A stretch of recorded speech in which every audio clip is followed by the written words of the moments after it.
when I realised my identity was in Lotto Boyz and Ash was dying out, and I have to bear the brunt of living a lie. You get angry, you punch things. No, because what I was doing at that point was reminding her of someone else who failed as a man. The point where I was at the bridge and I put my leg over, right? And then my phone rings, it's my mom. She asked me if I'm okay. When you come off that bridge, Yeah, and you run home, do you tell your mum? Nope.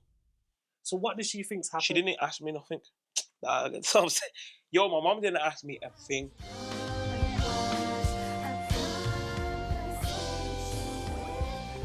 Everyone ready? Yeah? Welcome to Conversation with Haych. What's going on, people? Welcome to Conversations with Haych, and we have an incredible guest with us today. Mobo-nominated artist, formerly part of one of the greatest duos to ever come out of Birmingham, amassed millions of views and millions of streams, and the acclaim of the music industry. Now he is a man whose life has been transformed by God. Jesus in my DNA. Yes, sir. Come on. At the time of filming this, his latest single, Comforter, is out now, and all of his other bangers and collabs that he's got with the likes of UG, Still Shady, and many more. The artist, the producer, the husband, the son. Some of you know him, or formerly knew him as Lotto Ash, but we now know him as Imrhan. How you doing, bro? I'm doing good, man. I'm doing good. Good. Excited to be here. Love that. I love that. Thank you for accepting. Nah, man, anytime. I appreciate it. So, take me back to a time in your childhood that shows a glimpse of the person you've become today. When I was in primary school, I used to get bullied, right? Okay. So, at the point of me getting bullied, I remember, like, there was a lot of, like confusion in my mind in terms of, like, raw, like, what am I doing to get bullied? Do you get what I mean? Mm-hmm. And I think for me, I learned at a very early age about, like, a sacrificial lifestyle without knowing that it was a sacrificial lifestyle. Where, like, the people that bullied me, I willing, like, for example, they'll come and try and, like, you know, like, take my food, or they'll say, oh, yo, I'm hungry. But obviously I've got to pack lunch. Yeah. And I'll make sure that I pack an extra sandwich for when they come. I'm like, yo, yeah. So now it's not you're coming to me, I'm coming to you. Yeah, yo, bro, I got a sandwich there for you. So in my head, I was like, when I now think back, I'm thinking, I've always subconsciously understood the sacrificial lifestyle of that feeling of, you know, that, oh, Lord forgive them, they don't know what they're doing. Yeah. And then, that's bad. I've never thought about that. That is crazy. The fact that you brought enough, you're like, okay, I know this is going to happen today. Yeah, so let me be prepared for this to happen. Yeah. You know, it's mad. It's like, Jesus coming back. Let me be prepared. So when Jesus comes back. Yeah. You know what? Jesus here. I was ready. I got the sandwich. Okay. What were some of the key things that your parents or your mother taught you or tried to instill in you as a boy growing up? Well, my mum always, obviously it's a cliche statement, she'll say, don't forget God. Don't you forget God. Remember God. Stick with the Lord. You obviously, you know when your parents say that naturally, but because she always said it stuck with me. And I think my dad, he instilled, like, discipline when it comes to, like, getting things done. Like, he's that guy. Like, you want something done? Go to my dad, it'll be finished. Do you get what I'm saying? So I kind of learned from both of them. So the discipline I have today is a lot from my dad. But then, like, when it comes to, like, the relationship with God and what it means to be a son or a child of God, comes from my mom. Where do you first practice that discipline in terms of what you then want to do growing up, which is music and stuff? When is that first being practiced? I think the first time I actually practiced the discipline was in school, because obviously those times, obviously you have, like, people playing football, you have, like, people running around doing kissy chase and all these things. When I was in the studio, obviously trying to learn how to use GarageBand and stuff like that outside of lesson was one of the hardest things, because one, I didn't really know how to research what I was doing, or YouTube. I didn't know much about that. So I would have to go to my teacher and be like, oh, how do I do this? How do I do this? How do I do that? And I remember my teacher at the time, he was proper patient with me. So he'll come in and be like, oh yeah, basically this is how you do this. If you want to do auto-tune, it's this. When I found out about auto-tune, I was golden. You've got to be the auto-tune. I said, what? I can sing, even if I can't sing. I'm getting it. But so I think having to go there almost religiously every break time It was discipline, man. You kind of leave the football thing, Mm. start doing music. You and Lucas go to a church youth group. Yeah. With Adam and Matt Brooks. Yeah. Before you guys even become Lotto Boyz, what was the youth group like? I think it was like a safe haven for me, personally, because obviously I'm coming from a different school. Them lot was coming from Aston Manor. Yeah. I'm coming from Heartlands. Oh, so you're a Quay. Yeah. But I lived by Aston Manor, so sense. that's why I was there, and I went there because at the time I was dating this girl, and so obviously naturally you go there trying to do big boss, even though you're a child.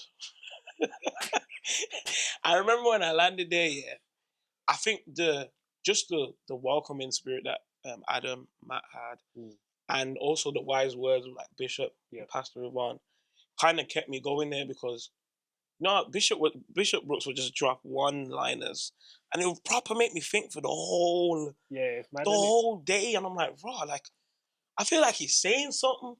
So I think from that point, it was like a safe haven for me, man. When do you then realize that okay, me and Lucas can now do this thing in terms of music? When is that starting point for you in your head?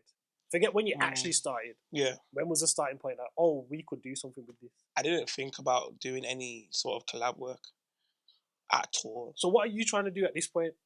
Music, you're starting to do, you're trying to be solo? I wasn't thinking. I was literally just rolling with the punches. I had no plan. I had no strategy. And that's why I was like, when I look back at my life, I'm like, this was definitely God, because I didn't plan none of this. I didn't think, let's go and make this group. It was actually Adam that was like, yo, guys, you should do this. So wait, let's backtrack a little bit. When you were younger, what were you trying to do in life? What was you had no, like, you didn't, there wasn't like, oh, at this point, I would want to go and do, when I get older, I want to do X thing. There wasn't. No fair. When I was in school, I think for me, I just kind of cling to what I liked at the time. I didn't have no plan. At the time, I liked drama. Yeah. So I was doing like acting and stuff like that. But then after I found music, I like music. So I was just doing music. There was no plan for me at all. So what's mom and dad saying at this point? When they realize there's no plan? Yeah. Because now we're having to go back a little bit. Yeah. When they realize there's no plan, what's mom and dad saying? You know what? At the start of the journey, obviously my parents was like, you know what? Yeah, make sure you go to uni, sort this out, But my dad's very like, he knows what he's doing kind of thing. Yeah. So I was just on what he was on. God, yeah. And I think where that took me was into a place of like, unfortunately, like unhappiness, because I was like, I'm not actually enjoying what I'm doing. Yeah. I don't like what I'm doing. I was in drama, and when I was in uni, it got so techie. And I think for me at the time, being in that space with these people that, one, are very far from my culture, two, very far from my upbringing, and three, very far from, I think, common sense sometimes. Yeah. I didn't like it. And I think that was when I was like first year uni, and I was like, you know what? I'm going to do the music thing, because when I do the music thing, I feel at peace. I feel that there's a different kind of peace with this. And also at the time when I was doing acting, I felt there was okay, so there's a time that I was acting as like a funny character. Bro, I couldn't break the character for about a week. I'm not even joking. Like, and it was an American accent. Randomly, I'm just speaking in American. I'm thinking, now, my mom taught me, don't look at things surface level. You get me? So when I was going home, I'm thinking, why am I doing that? Like, why can't I? And I'm like, nah, man, but I remember going into the thingy, I was religiously speaking in an American accent to try and get my role perfect to a T. And cool, I come out with the first. Yo, the detriment it had on me as a person, I was like, nah, man, I don't know if this is where I'm supposed to be. You spoke about your dad in terms of discipline. Yeah. And like, if you need someone to get something done, go to my dad. Yeah. He instilled that in you. The reason why, from a surface level, why you're then holding that American accent is because of that discipline. Yeah. You're trying to tap into that so differently. You're like, and subconsciously, it's like, what would my dad do? Yeah. How would like if he was in this position? What would he do? And naturally, because of genetics and all them kind of things, you're just like, yo, I'm just gonna. This is where I'm at now, so I'm gonna go all in on this. Yeah. Yo, I didn't think about that, Steve. But then there's the underlying of, what am I doing? Yeah. I think as well, like when I was actually doing it, it wasn't just me. Okay. I saw straight men, right? Yeah. Because of their role, and after start to question their sexuality, and that one for me, watching that happen in 4K was crazy. Because now I'm like, I don't personally think that I will ever do that, but just looking at what someone's going through because of an acting role, it's a given for some people. Some people can do it and come out and be whatever. But there's some people, like as you said, subconsciously that would take that role as it is. And I just didn't want to be that guy. So that got me into a lot of trouble in uni because I said I'm not doing certain things. In all the research I've done on you, Yeah. you ain't never spoken about this. Never. And we even talked about Lotto Boyzz. we ain't even got there. We're talking about you acting, dude. Okay. Yeah. Do you leave uni at that point? Do you leave university or do you finish with a first, as in like you complete the whole thing? I finished but then I just rejected it. I didn't even collect my certificate. I proper was like, I hate that place. I was like, oh, whatever. I got my email, said safe, and I never looked back. So that American accent, was that the turning point for you in terms of that? Or was there something else that happened? Nah, there was a lot of mistreatment as well. There was a lot of like undertone racism like here and there that was like passed off as like jokes and stuff that. And for me at the time, I'm like, it doesn't really bother me. Yeah. But the fact that like I'm in this space and this is what I'm having to deal with, I'm like, I don't want to now get caught up one day where it's like I now lash out. Yeah. Because I'm like, I'm realizing I'm starting to get a bit angry. So I'm like, I don't even want this to even press. So I took it to the board and stuff like that, and they allowed me to finish my stuff at home. I think at the same time they didn't want to get in trouble as well. But I just took it. And then when I was done, Never looked back again. I said, "Yep, see you later." So where does Lotto Boyzz start in? So I was doing Lotto Boyzz while I was there. Yeah. So I was doing Lotto Boyzz while I was there, and I think for me, because I had the option, that's why I kind of more leaned into music. You get what I'm saying? I'm looking at both of them at this. I'm like, drama. It's just drama. Yeah. You know what I'm saying? So I'm like, I'm gonna take the music, and we're like going to end the second year now. Like I'm fully in Lotto Boyzz. Swear. Yeah. So all of the rest of it, I just did in the yard. Some of the stuff I did like going on tour and whatnot. I just finished everything. That was it. How does your uni affect how you are in Lotto Boyzz? How did your university experience affect you? Looking back now. Okay, positively, confidence. Mm-hmm. I didn't have none of that.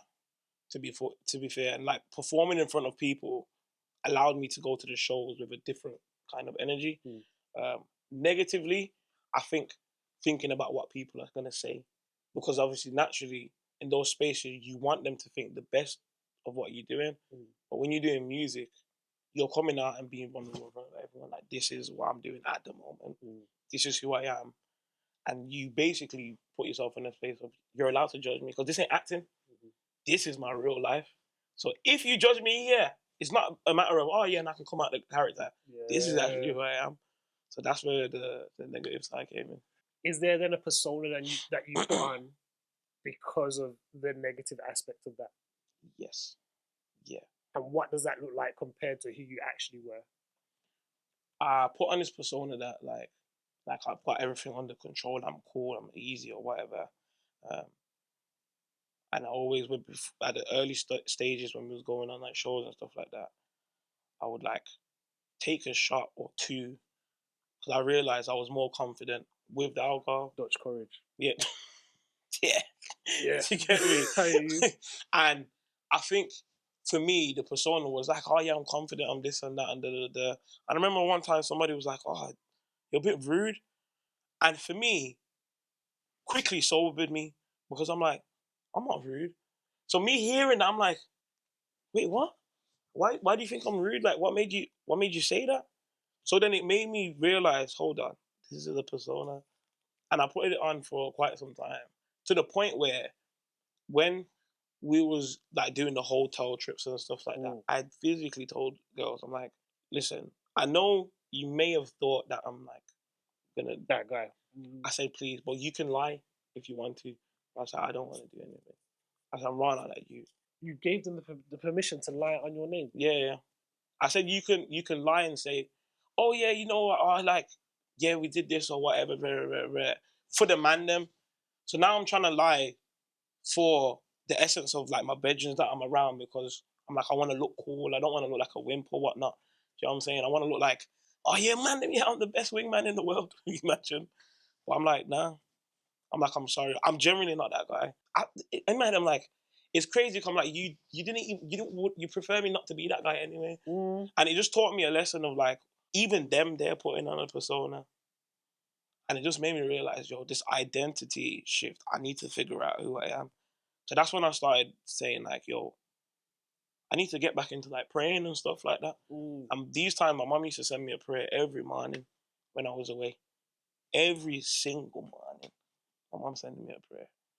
And it just kept me in a space of, I need to pray. You know what I'm saying? When do you officially come out of being the persona of, let's call it Lotto Ash, and then become the true Imran whilst in the group? So the day when I went back to my church, because I wasn't going to church for a good time, and when I was going there, I remember thinking, oh, let me go and see what new girls are at the church, because I ain't been here for time. See what new girls are here. See what's going on. Sorry, let me stop you there. Yeah. Is that still persona, or is that actually you? That's what I thought I was. Okay. That's what I thought I was. But I got humbled this day, because I went to the church. There's a lady up there, she's preaching, right? And now I'm feeling a bit tired. I'm thinking, sure. And all the girls are the same. So I'm like, oh man, this is dry. So now I'm like, I just want to go home. And I'm sitting there, pompous as ever. Yeah. Versace'd off. I'm talking head to toe. Next thing I know, go home. Yo, that was the most scariest thing I've ever heard in my life. And I didn't question who it was. I knew it was God. Because I'm like, how is someone shouting at me and no one else is hearing it? To the point where I'm shaking, I'm in my seat, shaking like fully. And I thought to myself, why do I feel like everyone kind of froze in the room at the time? I'm thinking, now this is weird. So then now I'm sitting up and I'm listening. Now I'm listening, the woman's saying some stuff. So then I'm like, oh my gosh, she's really saying some stuff, but I feel like she's talking to me. Now they're doing the altar call. You gotta go up now. Bro. You gotta go up now. I was the first. You think anyone stood up before me? No one, bro. Even before they said altar. Oh, yeah. Alt, I was on the tee. I was teed up. I was up. And I went forward. And Lucas also went forward that day as well. And these times, things are like a bit shaky in Lotto Boyz. And I'm at the front and she said to me, you got a decision to make. But I know you're going to make the right one. Hey, crying. Why am I crying now? And for me, I knew I had to leave.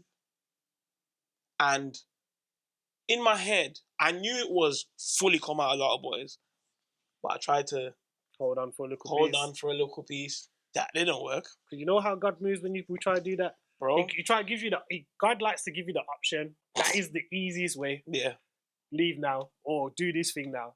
When there's that disobedience, God's going to say, okay, I'm going to match your disobedience and mash this thing up later down the line in a way that you didn't want it to happen because you were disobedient to the first call. Now 7 calls later, I got to mash it up because I need you to do something else. Bro, it was the realest thing I've ever experienced. And I think for me, I was distraught at the time because one, I didn't necessarily know who God was like that. I heard through my mom's relationship, you get me? And through coming church here and there. And in my head, it's like hypothetical. There's everyone giving this version of God, that version of God. And I didn't get to know who like Jesus for him being him. And I think for me at the time, that's when I started to get to know that this God is not a normal willy-nilly business. Because when I saw the strategy of the fall down and the mashup and the breakup, I said, now somebody's doing something behind closed doors. This is too strategic. What do you mean? Now I'm like, so on that day I packed my bags because I was living with Math and all of you guys living together at the time. Yep. Packed my bag. I didn't even pack my bag. I dashed everything in bin bag, dog. And I said, yo guys, I gotta leave. So that was partial obedience. I knew I should have left. And because I didn't obey, oh my goodness, hell and high water. What's interesting is that you went to church, Versace'd up, sat down, saw that they were all the girls that were just the same girls that you'd seen before, and you was like, oh, this is dry. But at one point in time, you want to leave. And that is, to me, part of why I love how God moves, because realistically, at the point of you seeing that there's no new ladies for you to chat to, Yeah. the flesh would tell you to go home. Flesh would say, oh, okay, it's time to go home. You've seen all you need to see. Why are you staying here? You don't need to stay. Yeah, you got to go. Everyone's seen you. And then you can leave, and then people can see you in the Versace as you leave as well, because it might be mid-sermon or mid-wherever. Yeah. But you actually sat down and was like, okay. Didn't move. And God was like, oh, okay, I got you now. Yeah. I think for me at the time, it was because I was like, I was ready to leave. And because I was living at my house at the time, when I heard go home, it wasn't a sense of like, go back to the house. It was like, go back to your mum's yard. And because I went back to my mum's house, that's when everything started crashing. So then I'm like, this is strategy. What's going on? And I think, so that was the first time I ever in my life heard God. And because of me hearing him say, go home, I was like, this isn't a mere, oh, just go back to the house. Yeah. When he said home, I fully understood. And that's when I was like, I know it's God, because you can't say go home and I understand everything. I understand who said it. I understand why you're saying it. I understand where you're telling me to go to, all in one. It's like he said it and I saw where he wanted me. And because of that. Before that, yeah, did you feel, was it at any point in time, you feel like, I need to leave Lotto Boyz? Oh, yeah. Yeah. There's one time I was in Manchester, and I even said to like Matt and Luke, I was like, guys, what if I was supposed to leave? Obviously, these are a client, and they was like, what if you wanted to leave? Like, you just leave it. And because of that, I'm there thinking, rah, that easy. Nah, I'm not leaving. Because in my head, I'm thinking, rah, it would just carry on. So I felt that, FOMO, fear of missing out. Fear of missing out kept me there. And bear in mind, I didn't know what was going to happen when I left. All I knew was like a sense of, I'm in the wrong place kind of thing. Like, do I regret any of that happening? No, not one bit. But at the time, I do understand. It was a lot of disobedience. What is some of the subtle highs and subtle lows of being in such a group with so much success that people don't see? One of the subtle highs is that within the group, like, you get to see that everyone's kind of shining. You know what I mean? Everyone is happy. Everyone is succeeding. Like, the man them could say, yo, that's my guy. And now that's actually a thing. Or, like, this guy's getting paid, that guy's getting paid, and people are eating. The lows is when you get back to the room, you're sitting there by yourself, you're thinking, wow, like, what a day. But I don't feel like I've fulfilled anything. It was a great time. But in my head, I was thinking, if I die, it was just going to be a great time. And it's a great time for me, that's it.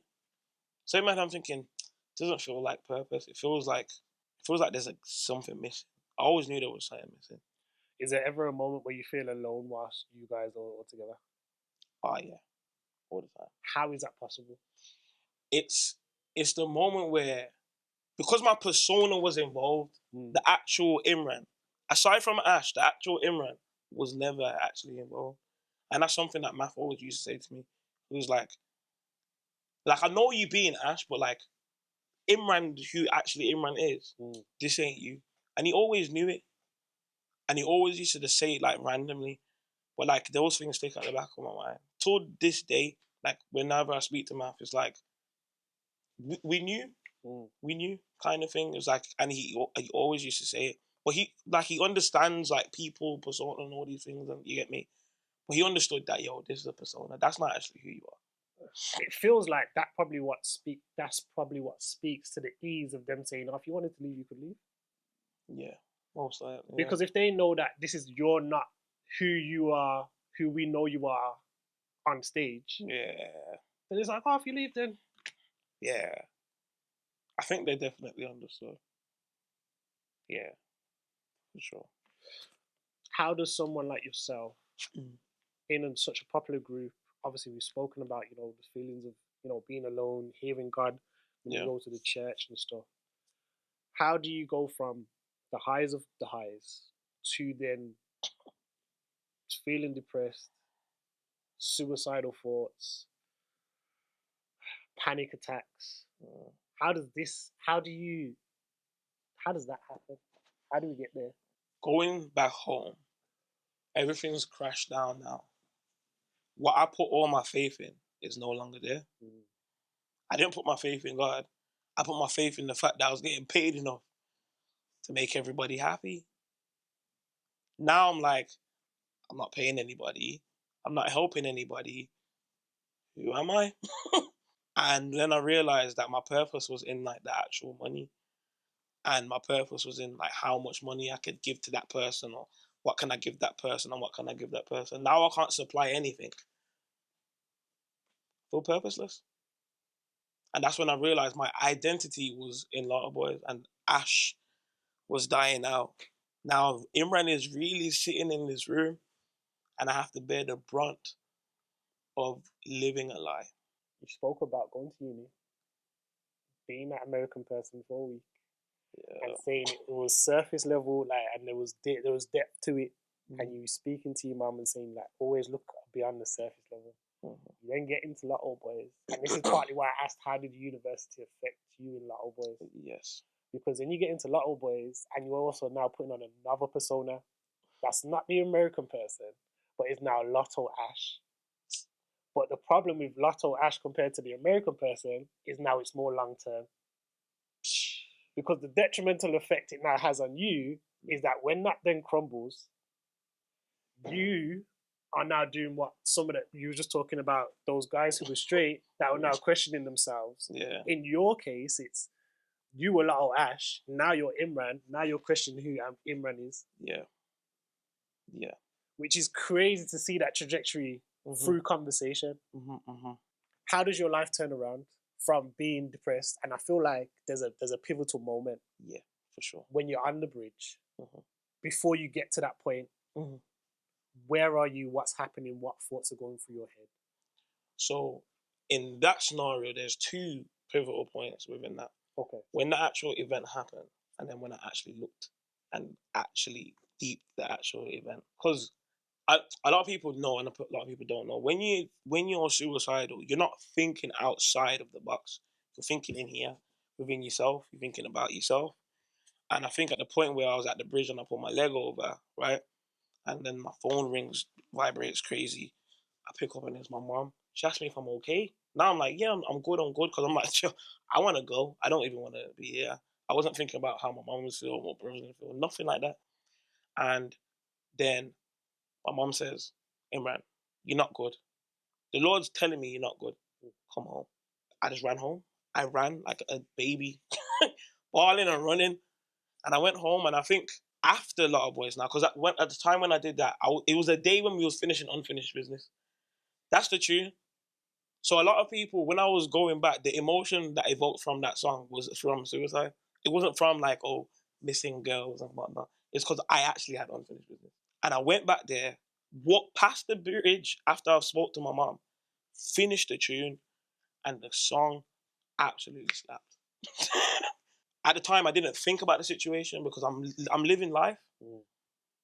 When after Lotto Boyz is done now and I'm having anxiety, all these panic attacks, on the verge of me coming out of anxiety while I was fasting, I remembered this, because you try and not remember when you took yourself to the bridge. You try and not deal with it because I was an avoidant. So after going through therapy, there was like, your attachment is an avoidant attachment. Because of that, you avoid the emotions. So they wanted to like take me through some steps to relive it. He took me through the emotions of why I think the way I think and all these stuff. And I'm like, right, I avoid everything. I don't actually go and tackle stuff. I'm more like, I don't want to handle it. So when I actually went back and started to relive the situation, I'm like, hold on. My mom called me. Now I'm not thinking, oh, my mom called me. At the time at the situation, my mom just called me by it happens. We thinking it's just a freak accident. But then I was like, wait, my mom said something. My mom said, the Lord said, you're not okay. Now I'm like, hold on. My mom didn't see me, true? You get me? It's true, my mom didn't see me. She said that the Lord said, you're not okay. Then at that point, I'm like, yo, God saw me. So it took me how many years to relive the situation? Because I was avoiding the emotion of it. I wasn't trying to think about it. Now I'm sitting in that room while I'm fasting for my 5 days, no food, just water, because I'm anxious and stuff like that. It was like the third or fourth day. I was like, I'm like, God, you real? And at that point, I was like, well, if that's the case, then when I finish this fast, I'm never going to have anxiety again. If he's that real. You got to test him that way. Yo. Sometimes you feel like, okay, if this is you. Yeah. And from that, and he honored it, man. Faithful God. I come out of the fasting. Not even a little inch of anxiety. That's the level kind of God I'm talking. And at that point, it made me want the relationship because I'm like, it was my mom's relationship that saved me, you know. Because remember, I don't know God at this point like that. And at the point of me not knowing him, I realized he loved me so much, he was looking at me. Oh, yeah. When you come off that bridge and you run home, do you tell your mum? Nope. So what does she think's happened? She didn't ask me nothing. So I'm saying, yo, my mom didn't ask me a thing. She just knew I went okay. My mom didn't ask me nothing. And that's what made me know. It's not like, it's not like everyone's always on this, it's a gut instinct, it's mothers have. Be quiet. Because my mom didn't have a clue what was going on. She didn't think, she just sensed that, well, the Lord told her that I'm not okay. She don't have the information of why I'm not okay. And that's more the reason why I'm like, it was not my mom. My mom was just the one who was close enough to hear him. And that's why I'm like, I devote my time to die into this flesh because I need more of that. So there's been so many times where I've gone to call my bedroom. I'm saying, yo, dog, here, hold the £10. Or I phone him just to encourage him. Or I'm preaching and one day I was preaching and I'm looking at this man and this is why I need my relationship. I can't even stress it. I cannot get away from Jesus. Because when I'm hearing from him and I'm able to tell someone, hey, he sees you too. It's that relationship. It's not just, the gift and blah, blah, blah, blah. No. Because I believe everyone can hear from God. It's the relationship. And I'm speaking to this man. He don't come church like that. He don't really believe in God like that. Rasta man. And I've now told him, I said, God wanted you here to tell you he sees you. And here's what he sees. He's on the floor, bawling his eyes out. And I left him with the Lord. Why? It's not me. It's him. Same thing that my mom did that day. God's done what he's done. She's not come to try and take no glory. She just left it. She wasn't trying to sift nothing. She just left it because it wasn't her. Yeah, man. You were just speaking about up until that point, your mom was the catalyst between you and God. Yes. At that point, you then realize I now need to know this brother for myself.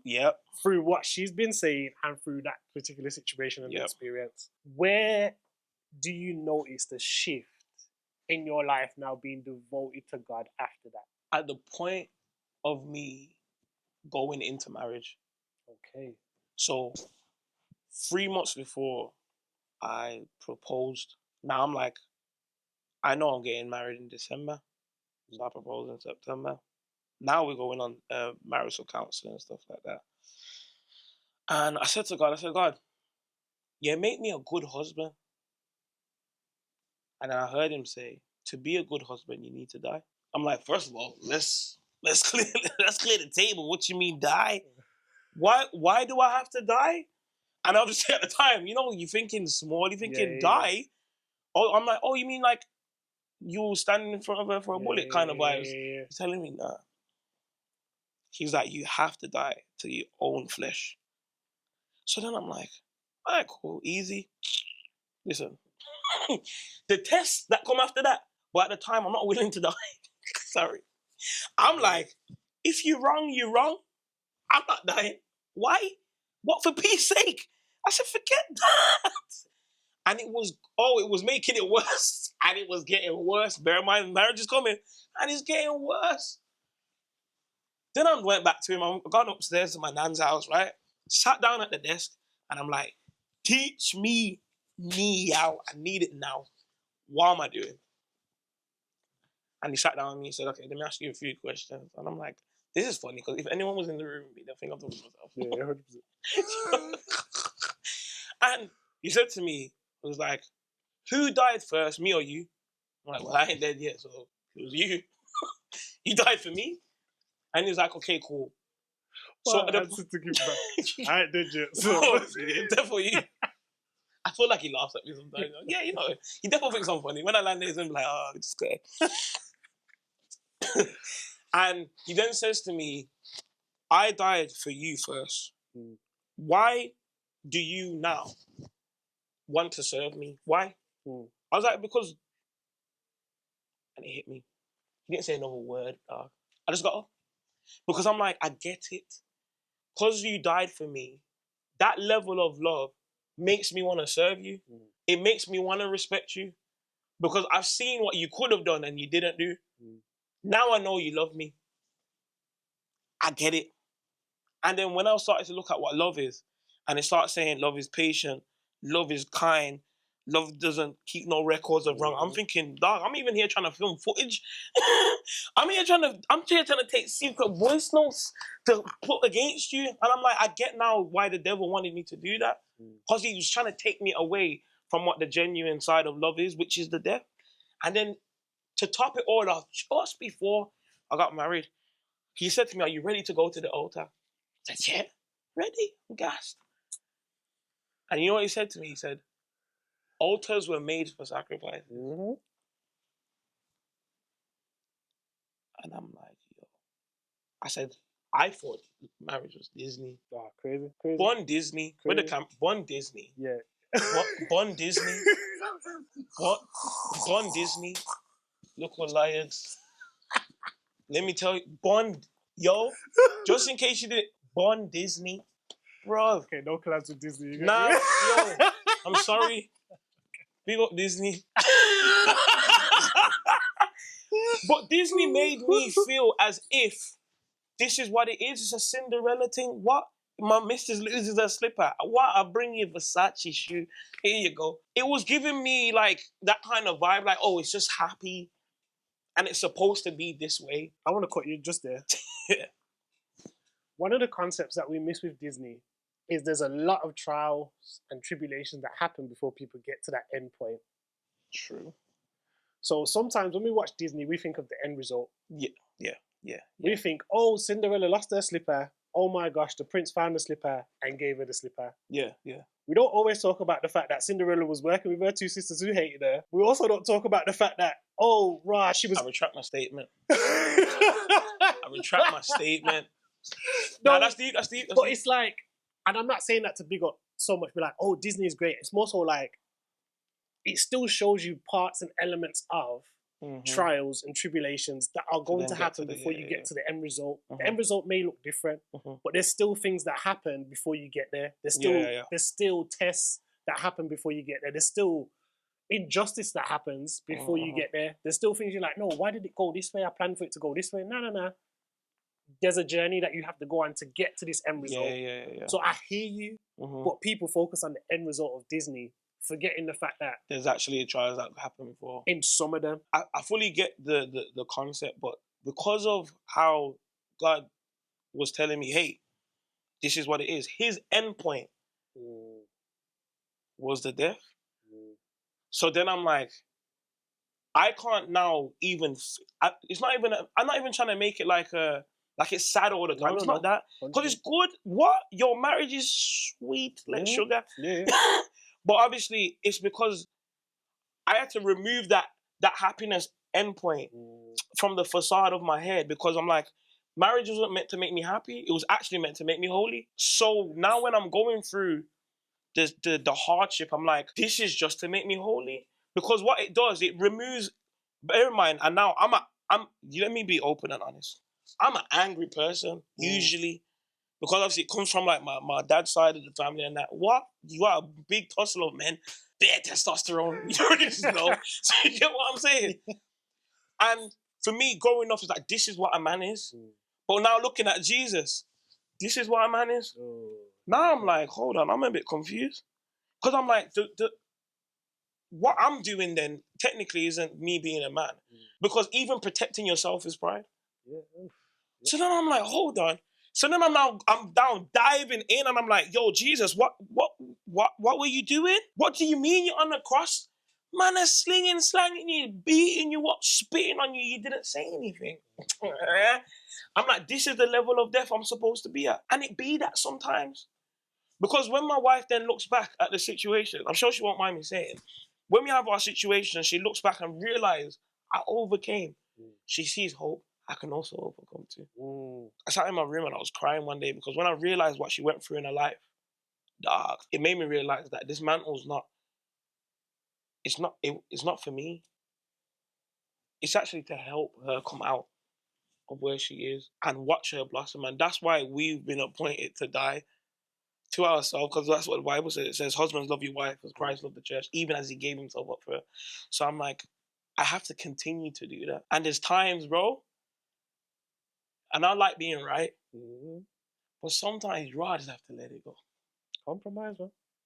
I just have to let it go. But then after, she gets to see, this man loves me so much that even when she realized, hey, I might have been wrong there, he didn't say anything, it then pushes you to go and do the journey yourself.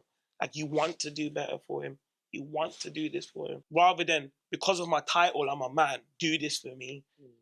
Which is what, if I'm being honest, a lot of men are like. That's what I was like when I first started this. I was like, I'm a man. What are you talking about? We're supposed to be masculine. I'm like, this ain't toxic masculinity. It's just masculinity. It's how we are. We get angry. We punch things. No. Because what I was doing at that point was reminding her of someone else who failed as a man. There was a song that I dropped on our anniversary. I think it was last year. And it was the essence was, I want to look like Jesus to you. I was like, Lord, I'm ready. How do you guard against temptation, both in marriage and also in music? I think in every situation, all I do is very simple. All I do is, I could say, for example, somebody says, yo, you want to do this feature? I'm like, Mike, it's all right, you know. I'm like, it's good, it's good, it's a good song, it's a good song. I then take on the role as a child and I run to my father and I say, yo, I'm speaking to this guy. I didn't want to be rude or whatever. I'm like, but me and you both know it's not supposed to happen. So I'm asking you to just please do whatever you need to do. It's never failed. So when I see things go through, and in my head, I'm like, I ain't supposed to do that. Why am I? No. Why am I doing that? And for me, sometimes it's me being like, oh, I just don't want to do that. But then that's the stuff that you probably want me to do. So then I leave space for God to be God. What advice would you give to someone who was trying to go down not your exact journey, but they're trying to be famous and they're trying to do this and that, and they're trying to be out there and influencer and this. Yeah. What advice would you give to them watching this today? I would have to give them some form of scripture, and I think my main thing is, it's the realness of, for those who want to keep their life, they'll lose it. For those who want to lose their life for Christ, they will keep it. I will tell anybody, go to therapy, go to counseling, figure out where the enemy trips you up, what's actually stopping you from hearing what God is telling you to do. Because once you start hearing God, everything is fine. It's not, it's all right. And even when there's hell and high water, you understand that God is here with me. It's impossible for me to fail. Because for me to live is Christ and for me to die is gain, as Paul said. So I'm like, even at the point of death, it's not that bad. Because I know where I'm going after this. So once you start removing, and I think at the point of when I got to that space, everything got better. Because where I thought my life was going bad is because of how I was overthinking. Because of what my thoughts were saying. because of what I was wanting to do. But when I realized what God is doing, I'm like, "Dog, He's in control." So I think my main piece of advice is heal, and don't turn away from the truth. That's the best piece of advice I can give everyone. Heal and don't turn away from the truth. Deal with it. My last question to you today. Yeah. With where you're at in life right now, yeah, what encouragement would you give to yourself? Yo, Haych be asking some deep water questions.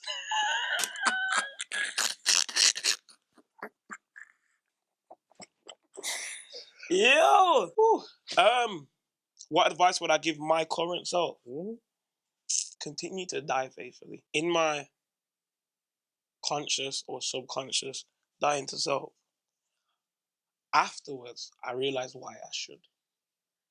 Because one, you get to realize that you have a different capacity within Christ. And then two, you also get to realize if I did respond the way I did, that one probably wouldn't have come through.